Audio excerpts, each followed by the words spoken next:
sonhava. A gente sonhava, um camarada que serve a igreja aqui tão silenciosamente, tão discretamente, mas com muito amor, faz tanto por essa igreja, vocês nem fazem ideia, o tanto trabalho que eu dou para ele, que é o Júnior, né? O Júnior sabe o tanto de trabalho, ele é quem sonhou e fez essa fotografia lá atrás, que um dia a gente teria esse palco aqui. E olha que bacana, isso é sonho. A gente sonhou lá atrás, sonhou e daí estabeleceu um orçamento gigante que a gente falou, uau, malha a gente estava conseguindo pagar as contas do mês, mas sonhamos. E a gente está diante de um Deus que realiza sonhos. E hoje a gente está aqui, olha, vendo essa cruz que era só uma fotografia, e eu ficava imaginando como que isso vai virar prática, como isso vai virar realidade, e hoje está aqui, ó. Olha que coisa linda, impactante, essa cruz que traz luz para a vida de todo aquele que crê em Cristo Jesus, uma cruz que era muito feia, mas hoje para todos que olham para Cristo, vê uma cruz muito linda, porque sabe que da mensagem gloriosa dessa cruz, a gente foi amado, resgatado, perdoado, e agora a gente tem conexão à fonte da felicidade. Sonho, isso é sonho. E sabe o que é ruim? Quando a gente pensa em sonho, descobrir que algumas pessoas já não têm mais sonhos. Elas já não conseguem mais. Não tem nada na vida dela que aponte para uma fotografia de futuro, que instigue a vida dela. E quando isso acontece com a gente, é muito ruim. Os efeitos são mais ou menos esses. Sem sonhos, a apatia toma conta. Sem sonho, a gente fica indiferente. Sem sonho, num momento de júbilo e celebração como o de hoje, de a gente ver essa realidade do palco, da cruz concretizada, desse templo pintadinho, muito bonito. Sem sonhos a gente faz isso aqui, ó. Que diferença isso faz? Sem sonhos, tudo fica cinza, tudo fica nublado. Sem sonho não tem motivação mais. A gente se arrasta, a gente acorda e fala assim, tem que viver, né? Que peso, tudo é entediante, tudo é como a experiência de comer uma comida e não sentir o sabor. E é terrível, né? Quando a gripe dá, ou aqueles que foram acometidos com Covid e passaram por esse tipo de sintoma, que terrível é comer e não sentir sabor. Eu diria assim, sem sonho, gente, a vida ela é um fracasso. Não é um fracasso porque você lutou por sonho e o sonho não se realizou. O pior fracasso é não ter um sonho pelo qual lutar. E é constrangedor falar desse assunto de sonhos, porque em muitos momentos eu tive a sensação que esse assunto era uma fala para coach, uma fala motivacional. Não era uma coisa muito de pastor falar, sabe? Mas eu fui olhar para a Bíblia e descobri uma série de coisas. Eu descobri que Paulo sonhava em um dia chegar até Roma e lá pregar o Evangelho. Eu descobri que o Neemias era um copeiro de um rei, e um dia ele olhou para Jerusalém, tomou consciência dos muros derrubados, do portão queimado, e ele sonhou com a reconstrução. Eu descobri que tinha uma moça órfã, vivia com um tio, que sonhou em se tornar uma rainha, e ela virou a grandiosa Esther, que se casou com o rei Assuero.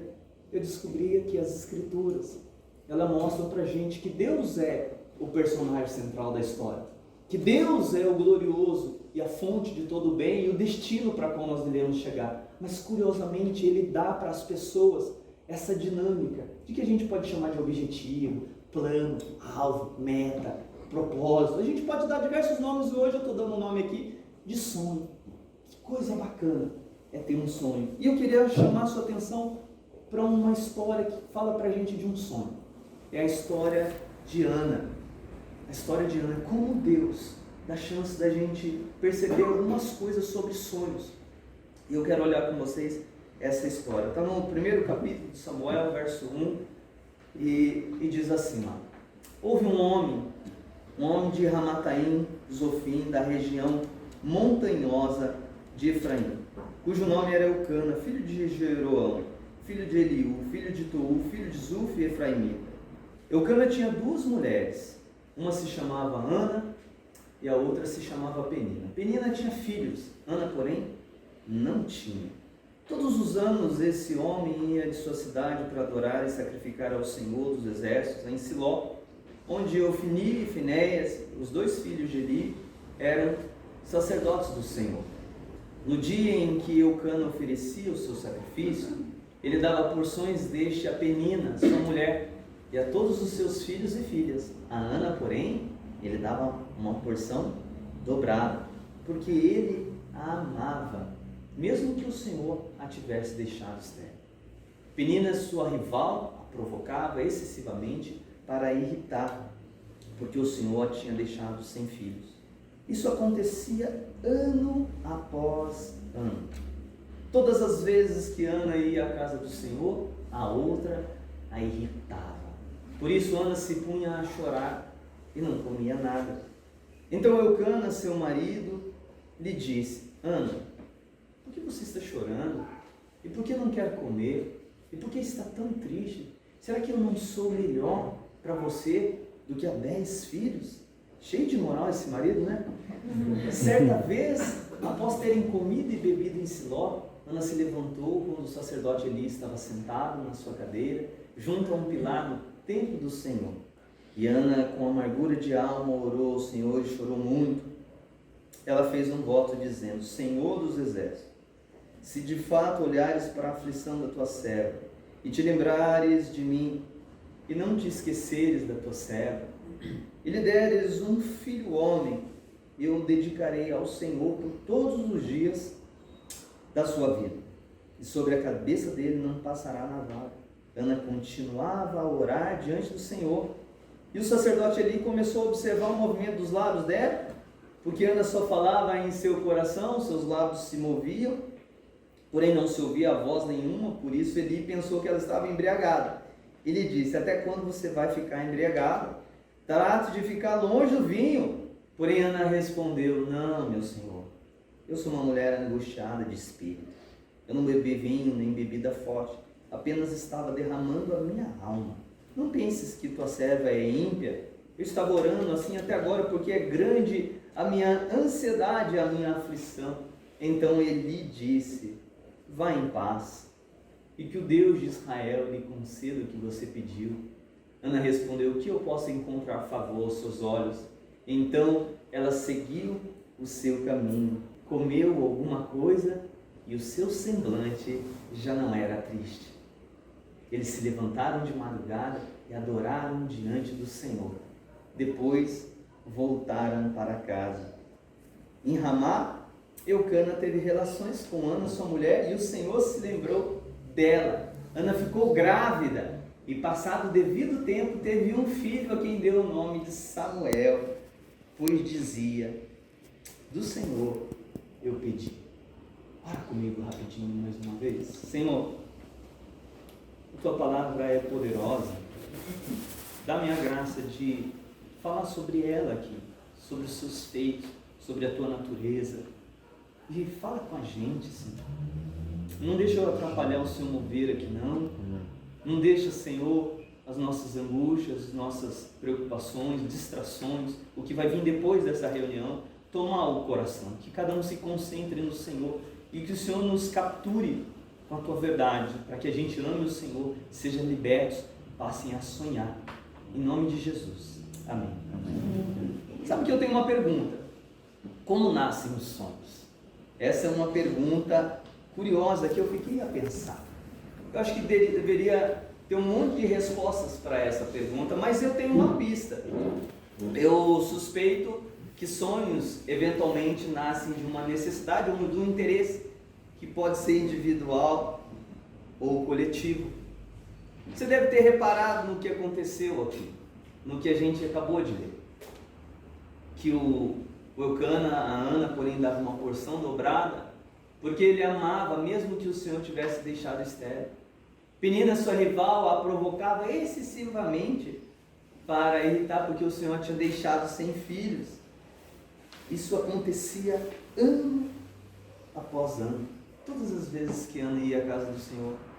Sabe, às vezes, em muitos momentos, eu olhando para essa realidade de sonhos, eu tive sempre a inclinação de pensar assim: um sonho realmente que ele é válido, ele nasce de um projeto espetacular. E eu descobri que não.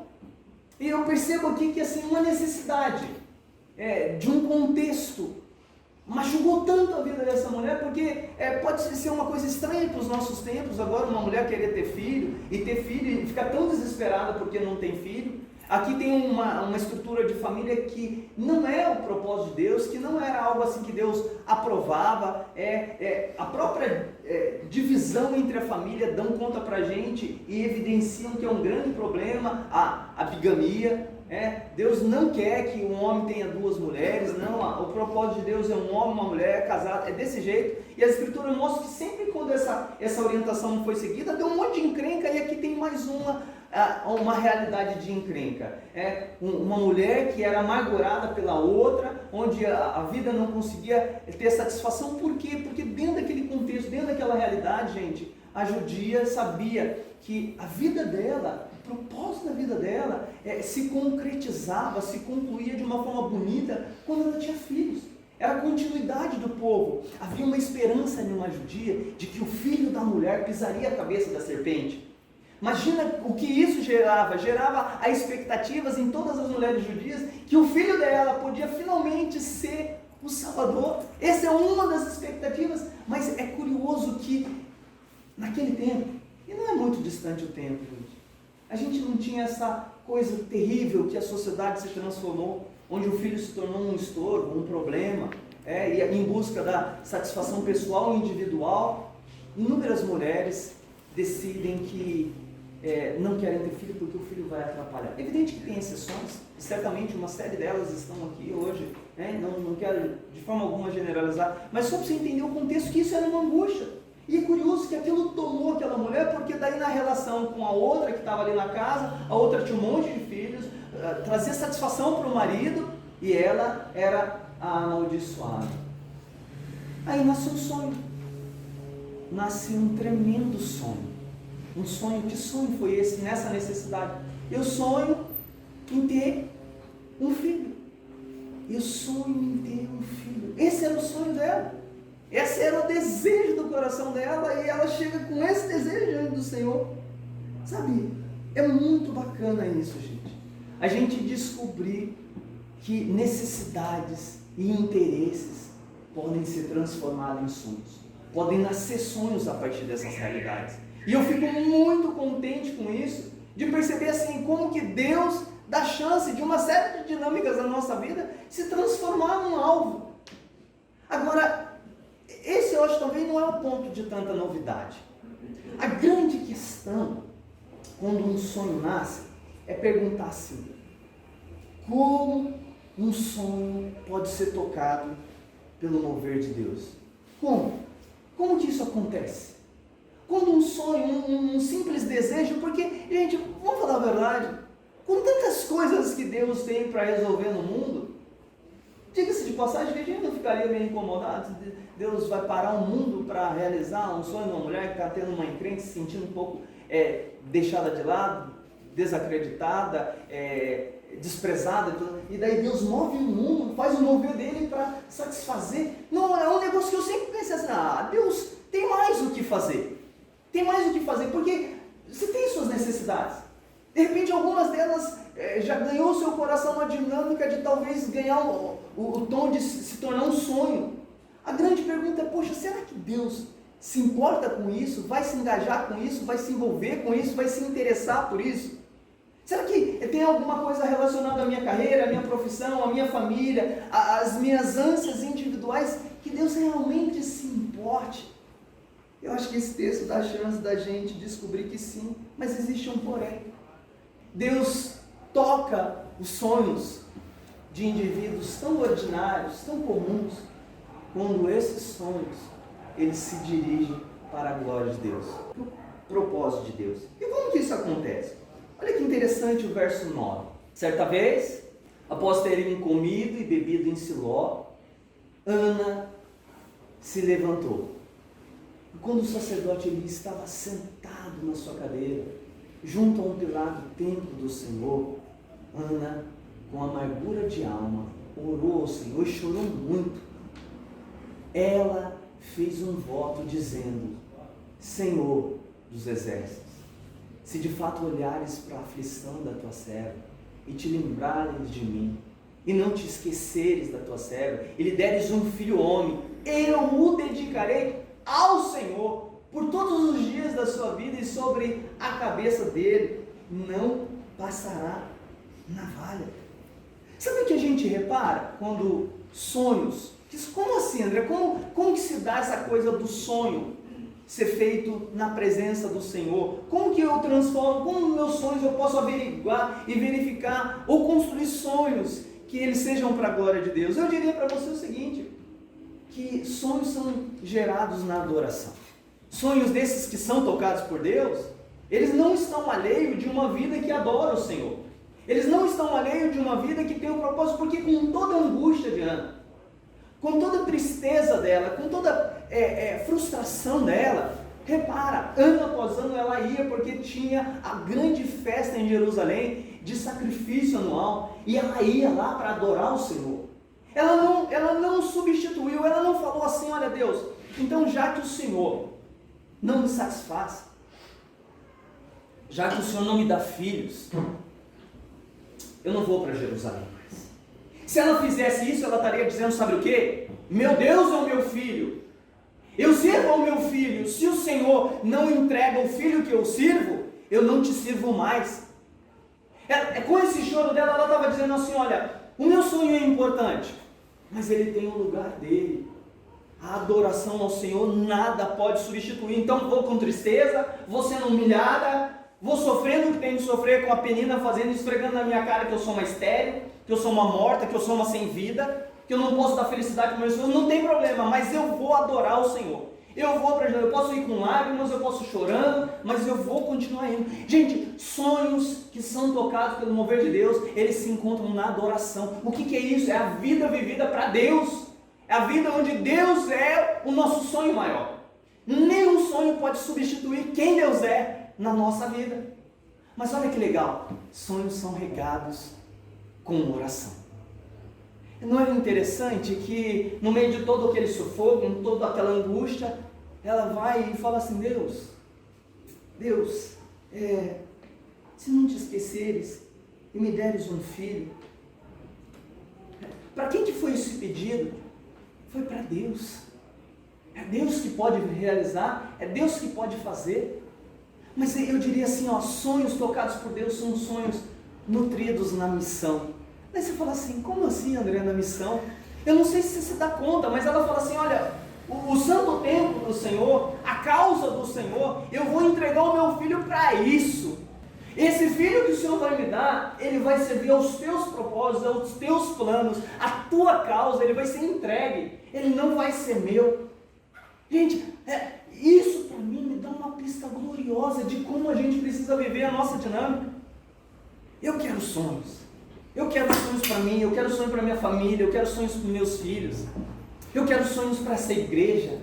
Mas daí o que eu percebo que eles precisam ser gerados na adoração a Deus. Sabe por quê? Porque senão eles tomam o nosso coração como a causa primária e mais importante da vida. E é facinho, viu?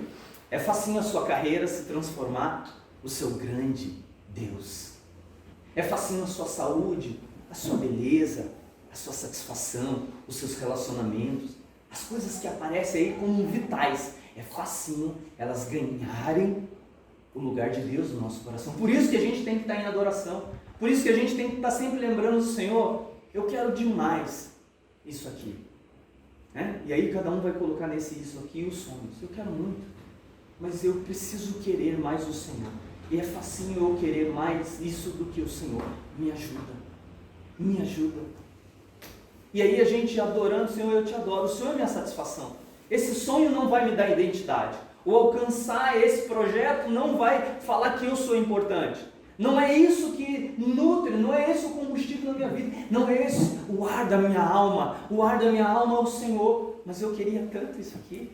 E a gente insiste, e pode até chorar, e insistir, e clamar, e orar por isso. E depois descobrir assim, peraí, André, é o meu sonho aqui. Como que eu... Descubra como que você faz com que esse alvo da sua vida se transforme em um trunfo para a missão de Deus. Eu normalmente quando falava desses assuntos, pensava nesses assuntos, a gente sempre pensava em ministério. Não falou de sonho de reino de Deus, projeto de reino de Deus, vira pastor, missionário e pronto. É a única coisa que Deus vai te apoiar. Não é. Não é, absolutamente não. Sabe, a gente já viu tantas coisas acontecendo aqui na igreja, onde as pessoas transformaram os alvos e o objetivo dela em falar assim, não, eu vou servir o Senhor. E eu vou dar um exemplo do Júnior, que tem tudo a ver aqui com, porque eu já ilustrei aqui. Poxa, eu quero me formar, eu quero ser arquiteto, e estudou, e a gente acompanhou todo esse projeto, e está executando projetos, sendo convidado, saiu de um escritório, montou o próprio negócio, e de repente daí você fala assim, como que ele se conecta à missão? Daí você vai falar assim, ó, ele se conecta à missão porque ele fez um projeto para a igreja. Não, ele pensa muito pequeno. Ele glorifica a Deus a hora que ele faz um melhor projeto, a hora que ele é zeloso, a hora que ele respeita as coisas, a ética que Deus mostrou para ele que ele deveria respeitar. E curiosamente, engajado com isso, tem chance de, na tabela, dar de presente um projeto para a igreja. Olha, eu vi uma história por esses dias de Olimpíada que me chamou muita atenção. A Tatiana Schoonmaker, 24 anos, da África do Sul. Ela apareceu com notoriedade justamente por causa dessa touquinha dela. Eu não sei se você sabe, mas ela quebrou recordes. Ela tirou a África do Sul de mais de 10 anos sem conquistar a medalha olímpica. E ela foi medalhista de ouro na Olimpíada, na natação. Agora, eu queria te chamar a atenção para isso aqui. Ela não podia pôr essa touquinha primeiro, porque tinha que usar a touquinha das Olimpíadas, mas ela deixava essa por baixo. Nessa touquinha tem um desenho de um peixe. O peixe é um símbolo do cristianismo há muitos séculos. E fora isso, tinha uma frase em latim, estava escrito ali, Soli Deo Glória. Sabe o que significa essa frase? Toda a glória seja dada a Deus.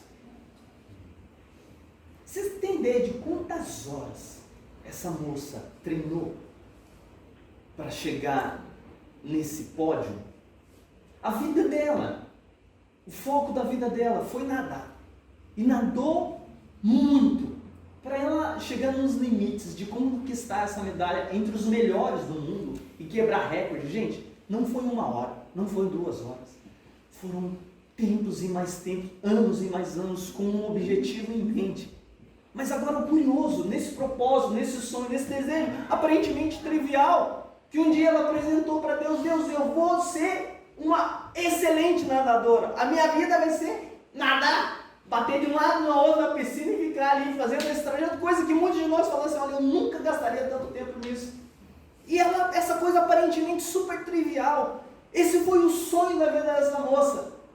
Agora, como que isso se conectou aos propósitos de Deus? Eu acho que a gente consegue a pista disso quando ela estava saindo na África do Sul, indo para Tóquio, ela postou uma oração que ela fez e declarou essa oração publicamente. E aí a gente percebe como que um sonho se conecta aos projetos de Deus. Olha a oração dela. Deus Pai, que a Tua vontade seja feita e que a Tua paz nos preencha, que possamos louvá-lo. Agora se liga aqui o lugar de Deus na história. Não importa qual seja o resultado, que sejamos capacitados por Tua força para dar tudo de nós e que possamos para sempre temer a Tua bondade. Ela escreveu, obrigado por nos trazer a este exato momento. Sonho revitalizado, que deu dinâmica para a vida, que deixou o cinza da vida, que trouxe colorido, que trouxe gás, que trouxe paixão. E aí você fala assim, André, mas e a glória de Deus? Gente, eu não sei se você percebe, mas no maior evento esportivo do mundo, num palco contínuo de glória humana, uma nadadora proclama, homem nenhum tem glória, porque são os melhores do mundo, gente. Entre os melhores do mundo, ela proclama a glória de Deus e fala assim, a glória é somente ao dono de toda a realidade. Você tem noção o que é ter um sonho, um projeto e conectar ele e perceber o quê? Perceber Deus movendo, Deus tocando. Eu fico empolgado demais e fico muito olhando para a Ana, porque a Ana vai e ora e fala: Senhor, se o Senhor me deres um filho. E ela ora, e aí o pastor não entendeu, né? E o pastor tem dessas, né? Não entende, às vezes vê uma pessoa meio assim: ô, mano, você tomou demais, mano. Jesus amado. Não é isso não. Ela explica para ele, então tá bom. E daí ele faz a oração certinha. Então que Deus te conceda. Gente, ela sai renovada. O caminho dela mudou. Ela na oração, colocando diante do Senhor, o caminho mudou. E Deus tem um Deus que realiza sonhos. Nasceu Samuel. Não sei se você sabe quem é Samuel. Samuel, ele foi o responsável para mudança de sistema ali. Ele fez a transição entre o tempo dos juízes para o tempo da monarquia. Ele ungiu o principal rei de Israel, aquele que ganharia o nome e o nome dele estaria colado ao nome do Salvador, porque sabe como chamavam Jesus? Filho de Davi. Samuel ungiu Davi. Você tem noção que sonho que foi conectado com a glória de Deus e participou do mover de Deus? Eu queria que você soubesse o seguinte: Deus está te chamando para sonhar. Deus está dizendo para você assim, ó: sonha, mas conecta eles aos meus propósitos. Pensa na minha glória, não deixe de me adorar, não deixe de falar comigo, não deixe de se envolver com a minha missão, mas sonha, gente. Sabe, a nossa igreja sonha. Eu não sei se você sabe, mas o nosso sonho é o do Evangelho. Viver e partilhar a vida de Jesus. É isso que a gente faz, por isso está filmando isso aqui. Ó. A gente quer que chegue um monte de gente isso aqui. Mas a gente quer viver com sonhos, porque a vida de Jesus é uma vida de sonho. Ele sonhou em ver multidões adorando. E Jesus sonhando é um sonho massa, porque se realiza mesmo, né? Mas que espetáculo isso! A gente vive e partilha a vida de Jesus para que os outros o sigam. A gente sonha com serviço, a gente quer ser referência em serviço. Por isso a gente promove sempre que a comunidade ajude, participe. E a gente quer crescer, plantando novas igrejas, vendo gente se reunir aqui. Sabe? Sonha com a gente. Tenha seus sonhos, se envolva. A vida ganha outra dinâmica. Gente, eu queria terminar esse momento falando para você assim, ó: Deus de aliança, Deus de promessa, Deus que não é homem para mentir. Tudo pode mudar, mas a sua palavra vai se cumprir. Eu fico feliz porque eu falo assim: Deus está falando para mim hoje: sonha, meu filho, conecte-se à minha missão, mantenha-se em adoração e eu vou tocar os seus sonhos. Ele está falando isso para você também. Eu queria que você saísse cheio de esperança. E se lá para frente você quiser me contar qual que é esse sonho para a gente orar junto e compartilhar, vai ser uma alegria imensa, tá bom? Eu tenho um sonho maluco, gente. Eu vou passar uma vergonha lascada com isso, mas não tem problema. Porque quem sonha tem que arriscar se fracassar. Eu sonho até o final da minha vida participar com essa igreja, ou com outras igrejas. Certamente vai precisar de muito mais igreja, da plantação de 200 igrejas. Você fala assim: você está louco? Para Deus, o Deus que faz a estéril ter filho, isso é café com leite. Não tenha medo de sonhar, não. Sabe? Porque se você, André, se você fracassar, o fracasso seria eu não sonhar. Esse é o fracasso. O restante não tem problema, porque se eu participar da plantação de 20, eu já vou estar bem feliz, já vai ser bastante. Mas eu posso sonhar com 200. Sonho, tá? Eu só contei isso aqui para dizer assim: tem que ser maluco, tem que ousar, tem que olhar para Deus. Não despreze o que está no seu coração, não. Porque se Deus tocar, se Deus mover, é fácil arrumar 2 milhões de reais para trazer 92 famílias para o Brasil. Vamos orar. Senhor, obrigado por essa manhã. Obrigado, o Senhor deu sonhos aqui. Quem sabe para uns é sonho de família, sonhos de trabalho, sonho de carreira, sonho de profissão, sonhos de relacionamento restaurado, sonhos, Senhor, de concretização de coisas que aparentemente parecem impossíveis. Senhor, nós sabemos o potencial dos sonhos se tornarem ídolos nas nossas vidas. Por isso te pedimos, nos conecta na adoração, nos faz, Senhor, ter o Senhor como alvo supremo das nossas vidas. Nos ajuda, Senhor, a cultivar a vida de oração e, sobretudo, nos dá amor à Tua missão, para que o que quer que aconteça, Senhor, não tenhamos dúvida que precisamos colar uma etiqueta na nossa história dizendo: a glória tão somente a Deus. Obrigado por essa manhã. Em nome de Jesus, adoramos o Senhor e Te louvamos, Senhor. Que o grande amor de Deus, a graça de Jesus e a doce presença do Espírito Santo seja com todo o povo de Deus, hoje e sempre. Amém.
fazer